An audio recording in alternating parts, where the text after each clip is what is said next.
Hello दोस्तों, स्वागत है आप सबका मेरे YouTube चैनल रोहिणी क्लासेस में। तो आज हम क्लास 11th की पॉलिटिकल साइंस का चैप्टर 1 का पार्ट 3 देखने जा रहे हैं। हमने इसके पहले 2 पार्ट में संविधान की विशेषताओं को देखा था, ठीक है। और आज हम देखेंगे ना, संविधान को किस प्रकार लोग मानते हैं, आखिर बेस क्या है संविधान का, ठीक है। संविधान जो है किस प्रकार प्रभावी होता है, किन कारणों से ये प्रभावी है, इसको हम देखेंगे आज, ठीक है। क्योंकि बात है अपने संविधान की, अपने राइट्स की, तो हमें ये समझना ज़रूरी हो जाता है कि संविधान को किन लोगों ने बनाया है और किस प्रकार जो है ये प्रचलन में आया है, ठीक है। तो चलिए बिना किसी देरी के स्टार्ट करते हैं पार्ट 3 को। तो अब हम बात करते हैं संविधान की सत्ता के बारे में। हमने जो है संविधान द्वारा किए जाने वाले कुछ कार्यों की रूपरेखा प्रस्तुत की है। जैसे कि आप यहाँ देख पा रहे होंगे, कहाँ पहुँचे क्या समझे, हम थोड़ा सा इसको जो है डिस्कस करेंगे। नीचे जो है भारतीय और अन्य संविधानों के कुछ प्रावधान दिए गए हैं, बताएं कि इनमें से प्रावधान के कार्य क्या हैं। देखिए, सबसे पहला है, सरकार किसी भी नागरिक को किसी धर्म का पालन करने या ना करने की आज्ञा नहीं दे सकती। तो ये सरकार की शक्ति है या सीमा, तो ये सरकार की सीमा है, ठीक है। अगला है, सरकार को आय और संपत्ति की असमानता को कम करने का प्रयास अवश्य करना चाहिए। तो ये सरकार को शक्ति देंगे तभी तो प्रयास करेगी ना, ठीक है। और अगला है, राष्ट्रपति के पास प्रधानमंत्री को नियुक्त करने की शक्ति है। तो ये सरकार की शक्ति हुई।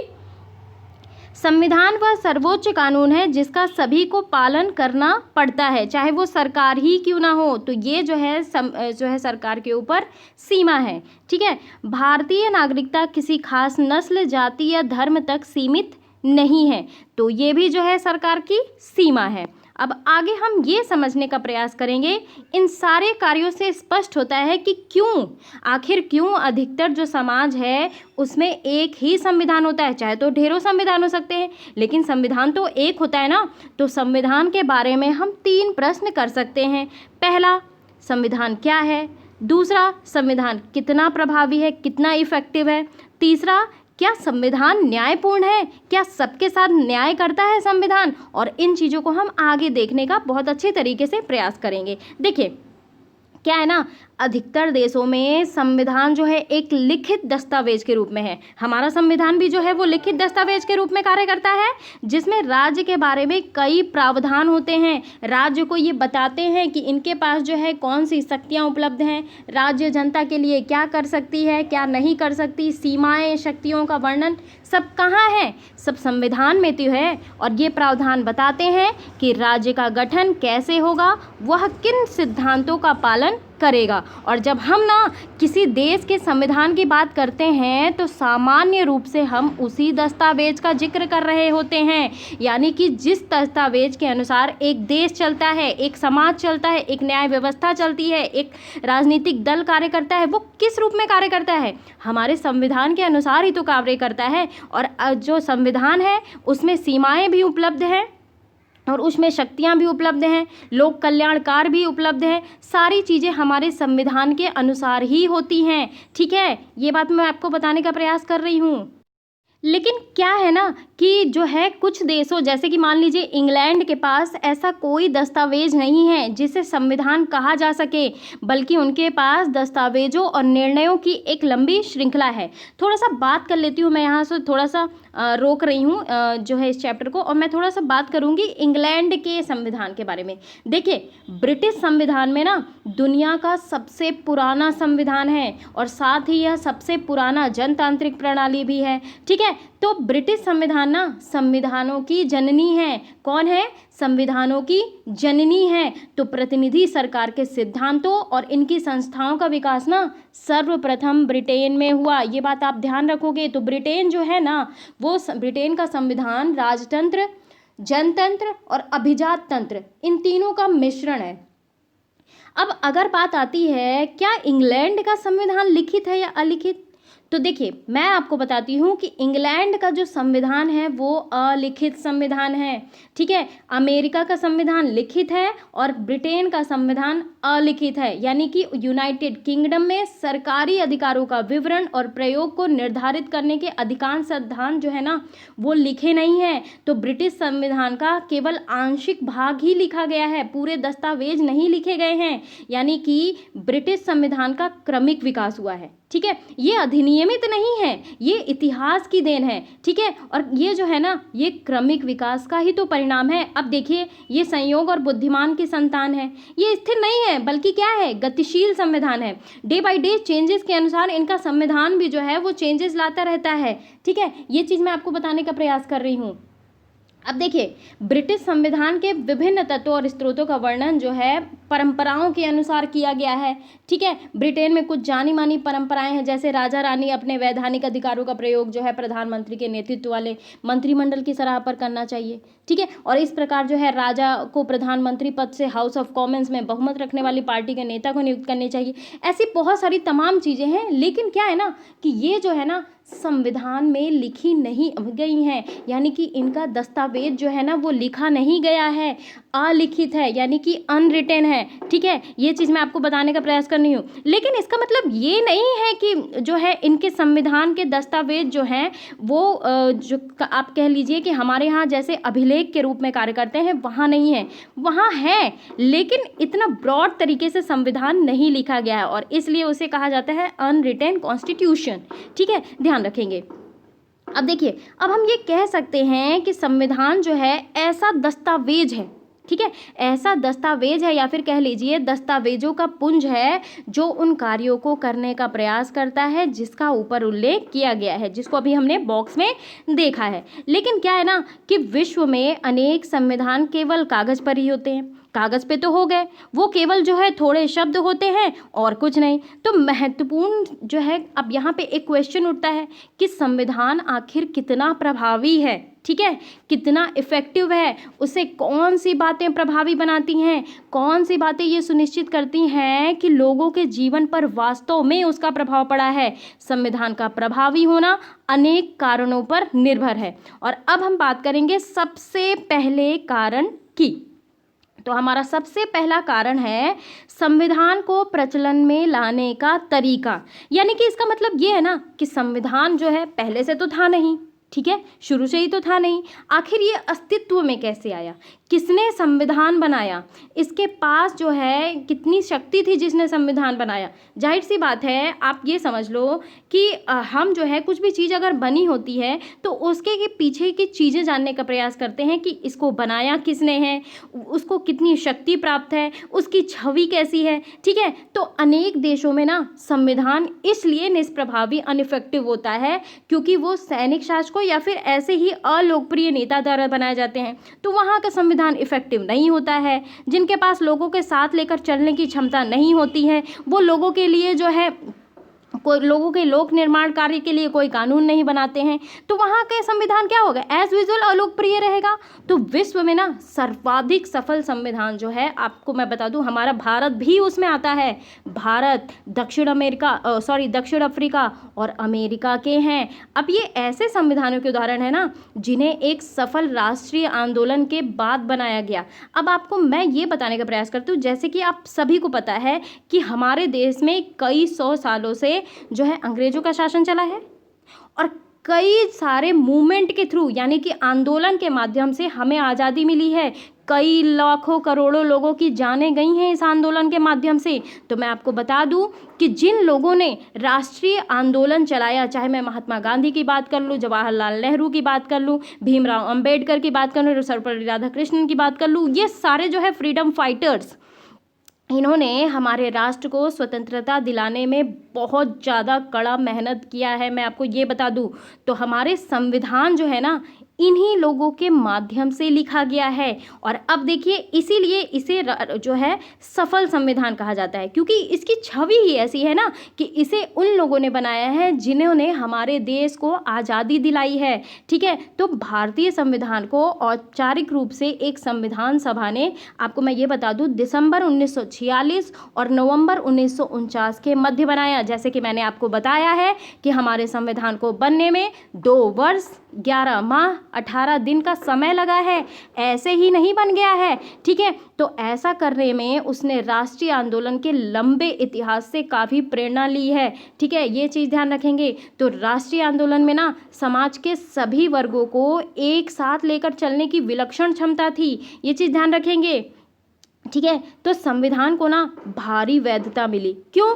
क्योंकि उसे ऐसे लोगों ने बनाया जिनमें समाज का अटूट विश्वास था। उस समय आप देखिए, उस समय मैं आपको बता दूं कि गांधी जी द्वारा जितने भी नेशनल मूवमेंट चलाए जा रहे थे, सब लोग को गांधी जी के ऊपर इतना ज़्यादा विश्वास था, नेहरू जी पे इतना ज़्यादा विश्वास था कि ये लोग कुछ भी करेंगे तो वो जनता के विकास के लिए, जनता के लिए, उद्धार के लिए ही कार्य करेंगे। तो ये जो था ना, ये जो है समाज का अटूट विश्वास था इन लोगों के ऊपर, और ऐसे ही लोगों ने संविधान को राइट किया, लिखा है। ठीक है, तो जिनके पास समाज के विभिन्न वर्गों से सीधा संवाद करने और जो है संवाद यानी कि बातचीत करने और उनका सम्मान प्राप्त करने की क्षमता थी। ठीक है, क्षमता थी। और संविधान निर्माता लोगों को यह समझाने में सफल रहे कि संविधान जो है उनकी व्यक्तिगत शक्तियों को बढ़ाने का कोई साधन नहीं है, और यही कारण है कि संविधान को भारी वैधता मिली। वैधता इन द सेंस मैं आपको ये बताऊं कि वैधता यानी कि जो है लेजिटिमेसी, यानी कि सिद्ध करने का प्रयास, या फिर ये कह लीजिए लॉफुल बनाना। ठीक है, वैधानिक यानी कि औचित्यपूर्णता का लंबा इतिहास। ठीक है, ये चीज़ मैं आपको बताने का प्रयास कर रही हूँ। ठीक है, देखिए संविधान का ना अंतिम प्रारूप जो था उस समय व्यापक राष्ट्रीय आम सहमति को व्यक्त करता है। ठीक है, कुछ देशों ने ना अपने संविधान पर पूर्ण जनमत संग्रह कराया, जिनमें सभी लोग अपनाए जा रहे संविधान के पक्ष या विपक्ष में राय देते हैं। लेकिन भारत के संविधान पर ऐसा कोई जनमत संग्रह नहीं हुआ। तो लेकिन क्या है ना कि इसे लोगों की ओर से प्रबल शक्ति प्राप्त थी। क्यों? क्योंकि यह बहुत ही लोकप्रिय नेताओं की सहमति और समर्थन पर आधारित था, और लोगों ने उसके प्रावधानों पर अमल करके उसे अपना लिया। अतः संविधान बनाने वालों का प्रभाव भी एक हद तक संविधान की सफलता की संभावना सुनिश्चित करता है। अगर मैं आपको बता दूं कि जो संविधान सभा था, यानी कि जब जो है संविधान लिखा जा रहा था तो संविधान सभा गठित की गई थी। तो संविधान सभा जो थी ना जो है उसमें बहुत बड़ी बड़ी समितियां थी। अब आपको मैं बताती हूँ कि कौन कौन इस समिति के मेंबर थे, क्या क्या कार्य थे। सबसे पहला संघ शक्ति समिति, इसके अध्यक्ष थे जवाहरलाल नेहरू। एग्जाम में पूछा जाता है, मैं ऐसे ही नहीं बता रही हूँ इस चीज़ को। ठीक है, संघीय संविधान समिति, इसके अध्यक्ष जवाहरलाल नेहरू। प्रांतीय संविधान समिति, सरदार पटेल इसके अध्यक्ष थे। प्रारूप समिति के अध्यक्ष थे डॉक्टर BR अम्बेडकर। ठीक है, ध्यान रखेंगे, प्रारूप समिति के अध्यक्ष थे डॉक्टर BR अम्बेडकर। ठीक है, मौलिक अधिकारों और अल्पसंख्यकों संबंधी परामर्श समिति, सरदार पटेल। मौलिक अधिकारों की उप समिति के अध्यक्ष थे JB कृपलानी। प्रक्रिया नियम समिति के अध्यक्ष थे डॉक्टर राजेंद्र प्रसाद। संचालन समिति के अध्यक्ष थे डॉक्टर राजेंद्र प्रसाद। ठीक है, तो ये ना एज यूजुअल जो है क्वेश्चन पूछा ही जाता है। ठीक है, एग्जाम में, तो आपको ये चीज़ें याद होना चाहिए, है ना। आगे बढ़ते हैं। थोड़ा सा आगे बढ़ने से पहले हम जो है नेपाल में किस प्रकार जो है संविधान निर्माण का विवाद हुआ, ये चीज़ देख लेते हैं। देखिए, संविधान बनाना कोई आसान बात तो है नहीं कि सभी लोगों को जो है अधिकारों को ध्यान में रखते हुए सारी चीज़ें इम्प्लीमेंटेशन करना, ये कोई आसान बात तो है नहीं और सुगम काम है नहीं। तो नेपाल संविधान बनाने की एक जटिल प्रक्रिया का उदाहरण है। अब आपको ये मैं बता दूँ कि 1948 के बाद से ना नेपाल में 5 संविधान बनाए जा चुके हैं। अब देखिए कब कब, 1948, 1951, 1959, 1962 और 1990 में, आप ये देखो। लेकिन फिर भी 5 बार बनने के बावजूद ये सभी संविधान नेपाल नरेश द्वारा प्रदान किए गए। ठीक है। तो 1990 में संविधान द्वारा बहुदलीय लोकतंत्र की शुरुआत की गई, पर जो है ना अनेक क्षेत्रों में नरेश के पास यानी कि राजा के पास अंतिम शक्तियां बनी रही। तो पिछले वर्षों में नेपाल में सरकार और राजनीति की पुनर्संरचना के लिए सशस्त्र राजनीतिक आंदोलन चल रहा था, और उनमें प्रमुख मुद्दा यही था कि संविधान में राजा की भूमिका क्या होना चाहिए। ठीक है। और नेपाल के कुछ समूह ना राजतंत्र नामक संस्था को ही खत्म करने और गणतांत्रिक सरकार की स्थापना के पक्ष में थे। कुछ लोगों का मानना यह था कि राजा की सीमित भूमिका के साथ संवैधानिक राजतंत्र का बना रहना उपयोगी रहेगा। देखिए, हर लोगों के ना विचार अलग अलग थे और इसीलिए विवाद की स्थिति उत्पन्न हो रही थी। तो स्वयं राजा भी ना शक्तियों को छोड़ने के लिए तैयार नहीं था। अब राजा है भाई, अपनी शक्तियों को क्यों छोड़ेगा। तो राजा ने अक्टूबर 2002 में समस्त शक्तियों को अपने हाथ में ले लिया। देखिए, और बहुत सारे राजनीतिक दल और संगठन एक नई संविधान सभा के गठन की मांग कर रहे थे। नेपाली कम्युनिस्ट पार्टी, जिन्हें माओवादी कहा जाता था, और जनता द्वारा चुनी गई संविधान सभा के संघर्ष में सबसे आगे थी। अंततः क्या हुआ, जन प्रदर्शन के दबाव के सामने झुकते हुए राजा को एक ऐसी सरकार बनवानी पड़ी जो आंदोलनकारी दलों को स्वीकार्य थी। ठीक है। देखिए, एंड में जो है राजा को अपनी शक्ति न्यौछावर करनी पड़ी। ठीक है। और जो है इस सरकार ने राजा की लगभग सभी शक्तियां छीन ली। 2008 में नेपाल में राजतंत्र को खत्म किया गया और लोकतांत्रिक गणराज्य बन गया। अंततः नेपाल ने 2015 में नए संविधान को अपनाया। अब यहीं से देखिए आपके बहुत सारे क्वेश्चन रेडी हो रहे हैं। नेपाल ने गणतंत्रात्मक शासन यानी कि लोकतांत्रिक शासन को कब अपनाया? 2008 में। राजतंत्र खत्म कब हुआ? 2008 में। नया संविधान कब अपनाया गया? 2015 में, यानी कि जो कि लोकतांत्रिक गणराज्य वाला संविधान था। ठीक है, ये चीज़ है। अब देखिए, अब बात करते हैं ना संविधान के मौलिक प्रावधान। एक सफल संविधान की विशेषता क्या होती है? एक सफल संविधान की विशेषता ये होती है कि वह प्रत्येक व्यक्ति को, हर एक व्यक्ति को, चाहे अमीर हो, चाहे गरीब हो, चाहे मध्यम हो, ठीक है, तो प्रत्येक व्यक्ति को संविधान के प्रावधानों का आदर करने का कोई कारण अवश्य देता है। अब उदाहरण के लिए मान लीजिए, जिस संविधान में, अब जैसे हमारे देश में ही देखिए हिंदू बहुल राज्य है, तो क्या हमारे संविधान में ऐसा लिखा गया है कि हिंदू बहुल राज्य जो है अन्य कास्ट के लोगों को जो है उत्पीड़न करे? नहीं ना। तो यही चीज़ मैं बताने का प्रयास कर रही हूँ। ठीक है। बहुसंख्यकों को, जिनकी मतलब संख्या बहुत है, को समाज के अल्पसंख्यक, जिनकी मात्रा कम है, जिन समूहों की मात्रा कम है, का उत्पीड़न करने की अनुमति दी गई हो, वहाँ अल्पसंख्यकों के पास कोई कारण नहीं होगा कि वे संविधान के प्रावधानों का आदर करें, क्योंकि उनके तो आत्मसम्मान को ठेस पहुँच रही है ना। और इसलिए संविधान ऐसा नहीं होना चाहिए। वहाँ चाहे बहुसंख्यक हो, चाहे अल्पसंख्यक हो, सभी का सम्मान होना चाहिए, सभी के लिए नियम कानून एक होने चाहिए। ठीक है, ये बताने का मैं प्रयास कर रही हूँ। और कोई संविधान अन्य लोगों की तुलना में कुछ लोगों को ज़्यादा सुविधाएं देता है या सुनियोजित ढंग से समाज के छोटे छोटे समूहों की शक्ति और जो है मजबूत करता है, तो उसे जनता की निष्ठा मिलनी बंद हो जाती है। एज यूजुअल बात है। आप अगर देखिए, आप अगर देश के रेफरेंस से मैं अगर बात ना करके, हाँ, आप अपने घर की बात करो, आप अपने पेरेंट्स की बात करो। अगर पेरेंट्स हैं जिस घर में 4 बच्चे हैं, और अगर एक बच्चे को माँ बाप ज़्यादा मानते हैं और इन कंपैरिजन टू 3 बच्चों के, तो क्या होता है वहाँ पे? क्या आप अपने माँ बाप का आदर कर पाओगे? नहीं कर पाओगे। ऐसे ही संविधान के रेफरेंस में बात हो रही है कि संविधान जो है ना, ऐसा होना चाहिए कि जहाँ बहुसंख्यक के साथ साथ अल्पसंख्यकों के भी हितों का ध्यान रखा जाए, है ना, ये चीज़ है।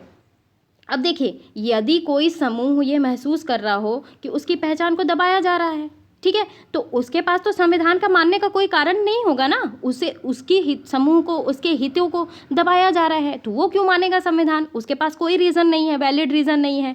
तो कोई भी ना संविधान जो है खुद से न्याय के आदर्श स्वरूप की स्थापना नहीं करता, लेकिन उसे जो है लोगों को विश्वास दिलाना पड़ता है कि वह बुनियादी न्याय को प्राप्त करने के लिए ढांचा उपलब्ध कराता है। ठीक है, जैसा कि मैंने आपको बताया है कि मौलिक अधिकारों में आर्टिकल 32 क्या बताता है? संवैधानिक उपचारों का अधिकार। और यदि आपके मौलिक अधिकारों का हनन होता है, चाहे वॉटेवर कोई भी इंसान हो, चाहे अल्पसंख्यक हो, चाहे बहुसंख्यक, अगर आपके मौलिक अधिकारों का हनन होता है, तो आप आर्टिकल 32 के तहत सुप्रीम कोर्ट, आर्टिकल 226 के तहत हाई कोर्ट डायरेक्ट जा सकते हैं। वहाँ जो है आपका सॉल्यूशन जरूर होगा। क्यों? क्योंकि संविधान में ये बात लिखी गई है। ठीक है, इसलिए अब आप खुद ही सोचो, आप खुद ही विचार करो, आप अपने आप से खुद जो है प्रश्न करो कि समाज के कुछ बुनियादी नियमों में ऐसी कौन सी चीज़ें होनी चाहिए जिनमें सभी लोगों को ये मानने का जो है कारण मिल सके। ऐसी बहुत सारी चीज़ें हैं, लोक कल्याणकारी राज्य की स्थापना हो,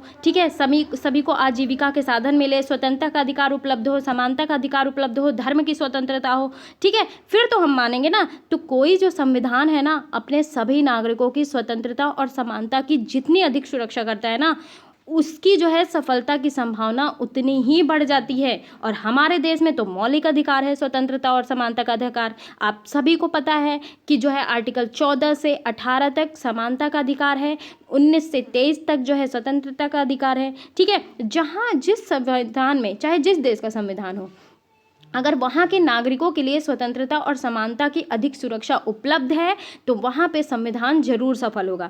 अब ये मैं अगर मोटे तौर पे कहूँ तो क्या भारतीय संविधान प्रत्येक नागरिक को एक ना एक कारण देता है जिससे उसकी सामान्य रूपरेखा समर्थन की जा सके? तो मेरे ख्याल से मेरा उत्तर तो हाँ है। अब आप मुझे ये सोच के बताओ कि क्या आप स्वतंत्र हो? आप कुछ भी करने के लिए स्वतंत्र हो, ठीक है।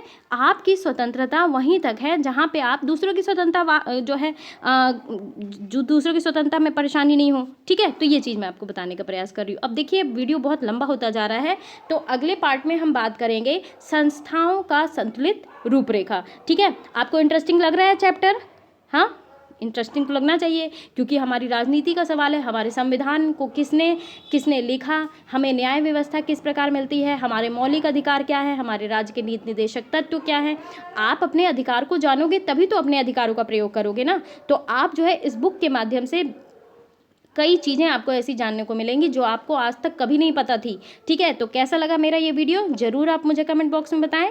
चैनल को सब्सक्राइब ना किया हो तो ज़रूर कर ले और वीडियो गाइस शेयर कर दिया करो, ठीक है। और बेल आइकन ज़रूर प्रेस कर दिया करो क्योंकि आपको नई नोटिफिकेशन नहीं मिल पा रही है, मुझे ऐसा दिख रहा है। तो आप बेल आइकन ज़रूर प्रेस कर लो तो तुरंत आपको जो है नोटिफिकेशन मिल जाया करेगी। तो थैंक यू वेरी मच।